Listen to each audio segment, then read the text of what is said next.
नमस्कार M today में आपका स्वागत है। दोस्तों, मैं नगेंद्र शर्मा इस वक्त मौजूद हूँ गीता महोत्सव पर और मेरे साथ हैं यहाँ पर बीन वादक जो कलाकार हैं। हम जानेंगे बीन का इतिहास क्या है। देखिए, गीता महोत्सव में जो रंग हैं वो बिखर चुके हैं। जगह जगह से कलाकार आ रहे हैं, अपनी प्रस्तुतियाँ दे रहे हैं।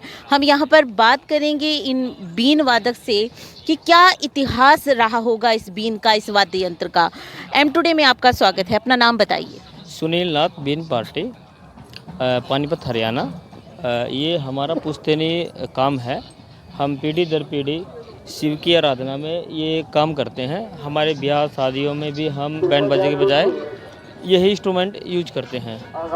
और जैसे कि कहीं शोभा यात्रा हो, कोई इवेंट हुआ कहीं पे भी, तो वहाँ पे भी अब अपना काम करते हैं। पहले था सपेरा सांप के साथ काम करता था, वो तो बंद हो गया। वैसे बच्चे पढ़ने लगे, काम करने लगे, नौकरियाँ भी कर रहे हैं। मैं खुद टेक्सटाइल इंजीनियर हूँ, तो भी अपना काम कर रहा हूँ यहाँ पे।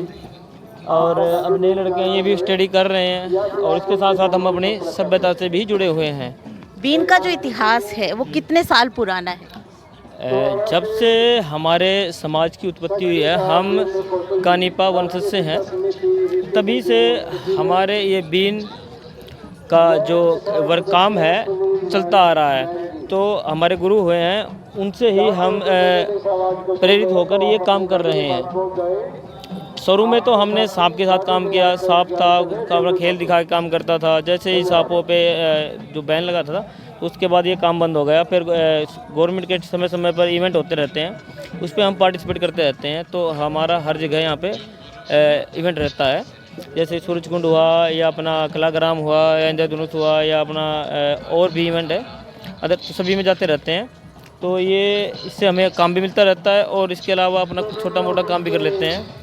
और स्टडी, बच्चे तो स्टडी कर ही रहे हैं, और जो नए बुजुर्ग हैं वो अपना काम कर रहे हैं। दूसरा सबसे बड़ी बात ये है, इस लाइन के अंदर बीन काफ़ी कम सीख पा रहे हैं हमारे जो लड़के हैं, क्योंकि जितने भी बीन वादन मिलेंगे आपको, वो ओल्ड ही मिलेंगे, यंग नहीं मिलेंगे।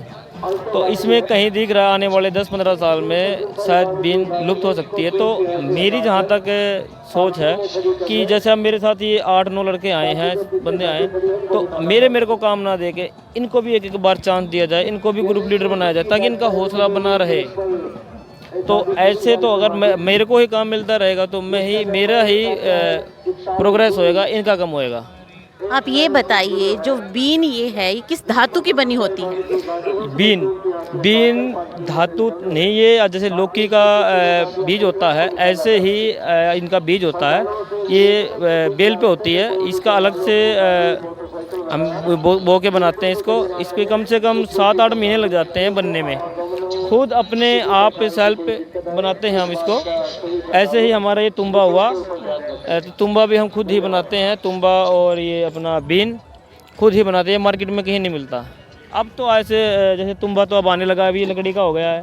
पहले लकड़ी का है, ये लौकी की होती थी। ये नहीं बनता, ये हमने ही बनाना पड़ता है। ये मार्केट में मिल जाएगा, ये नहीं मिलेगा मार्केट के अंदर। इसको बनाने में टाइम लगेगा काफ़ी, और ये हमारे ही लोग बना पाएंगे इसको, अदरवाइज़ कोई नहीं बना पाता। तो ये मार्केट में मिलने वाली चीज़ तो नहीं है। तो इसमें सीखने में भी 4-5 साल लग जाता है बंदे को, क्योंकि अब बीन को भी सांस देना और अपने आप को भी सांस लेना बड़ा डिफ़िकल्ट काम हो जाता है। तो इससे मैं समझ रहा हूँ कि ये बीन बड़ा डिफ़िकल्ट इंस्ट्रूमेंट है। तो इसके लिए या तो कोई स्कूल में जैसे गिटार है, ढोल है, ये ट्रेनिंग वगैरह देते हैं, तो शायद इसको भी रखा जाए ना, तो ये लुप्त नहीं होएगा। इससे लुप्त होने के बाद बीन किताबों में रह जाएगा फिर, क्योंकि बचपन से पढ़ाया गया था कि सहज सपेरा, वो सपेरा किताबों में रह जाएगा, वो निकल नहीं पाएगा वहाँ से। तो इसलिए बीन को भी कुछ महत्व दिया जाए, और बीन को भी किसी न किसी उसमें इंस्ट्रूमेंट में जोड़ के उसको सिखाने का काम करा जाए। गवर्नमेंट से भी अपील करते हैं कि गुरु शिष्य जो प्रणाली चला रहे हैं गुरु शिक्षा के तहत, उसे बीन सिखाने का भी काम करा रहे हैं। हमारे लोगों को ही बताते हैं कि आप गुरु हो, आप बीन बजाते हो, तो औरों को भी सिखाओ। बहुत अच्छी पहल की है ये। ऐसे ही स्कूल कॉलेज के अंदर भी ये चीज़ें होएं तो सीख जाएंगे लोग। कोई बड़ा डिफ़िकल्टी है, कोई आज के टाइम में हर काम इंसान कर सकता है, तो ये तो बड़ी चीज़ नहीं है। तो ये चीज़ भी होनी चाहिए मेरे मानने से। गीता महोत्सव में आकर कैसा लगा? वैसे तो एक्चुअली हर साल आते हैं, पर साल रौनक बढ़ती जा रही है। बहुत अच्छा लग रहा है। और तो और हमारे साथी और भी बढ़े हैं इस लाइन में, तो खुशी हो रही है कि तकरीबन अच्छा पार्टिसिपेट करने लगे हैं हमारे लोग। तो उम्मीद है शायद ऐसे आगे भी होता रहेगा। तो दोस्तों यहाँ पर जो बीन पार्टी के मास्टर थे उन्होंने हमसे बात की। उन्होंने कहा कि ये सभ्यता कहीं विलुप्त ना हो जाए, सैसे सपेरा कहीं हमारी जो किताब है पाठ्य पुस्तक की उसमें नहीं रह जाए। हमने यहाँ पर बात की, इन्होंने कहा कि ये स्टडी भी कर रहे हैं, पढ़ भी रहे हैं। यहाँ पर हमें ये बात जानकर बहुत अच्छा लगा कि ये जो है वो एजुकेटेड है। और ये सपेरा जो पार्टी है, इन्होंने कहा कि ये सभी ये नहीं चाहते कि ये यहीं तक सिकुड़ कर रह जाए, यहीं तक सीमित होकर रह जाए। जो आने वाली युवा पीढ़ी है वो भी सीखे।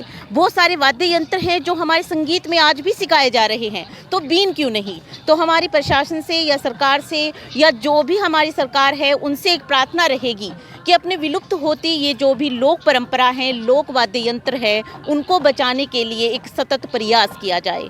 इस खबर को ज़्यादा से ज़्यादा लाइक और शेयर कीजिएगा और बने रहिएगा एम टुडे के साथ।